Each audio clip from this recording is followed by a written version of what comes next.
L'année 2016 a vu l'arrivée simultanée chez Volvo de la berline S90 et du break qui en est dérivé, le V90. Celui-ci remplace donc le V70 mais avec un gabarit sensiblement supérieur puisque le V90 atteint 4,94 m de long, soit 12 cm de plus, et autant que la nouvelle classe E-Break. La gamme diesel compte 3 blocs de 150 à 235 chevaux. Le D5 que nous essayons ici a donc gagné 10 chevaux par rapport au D5 de feu la V70.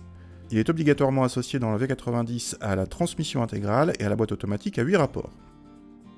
A l'intérieur, les S90 et V90 partagent la même planche de bord et on retrouve plusieurs éléments du XC90, dont l'écran central vertical de 9 pouces en série. La qualité de présentation est à la hauteur des prétentions haut de gamme de la voiture. À l'arrière, la place est généreuse pour les passagers qui bénéficient en plus ici d'un toit vitré panoramique.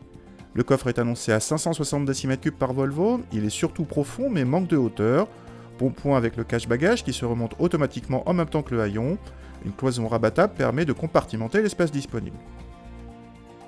Contact et le 4 cylindres diesel reste discret, un peu creux à bas régime, mais il reprend ensuite très bien et surtout il continue de pousser jusqu'à 4500 tours.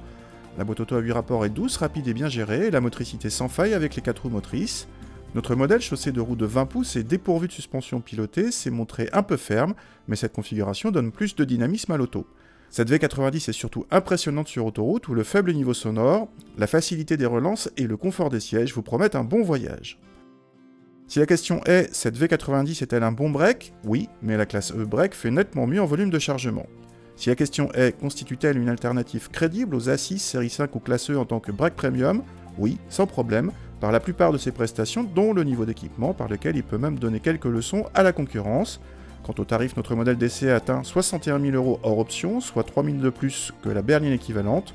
C'est le seul point où on aurait aimé que Volvo se fasse distancer par les Allemands.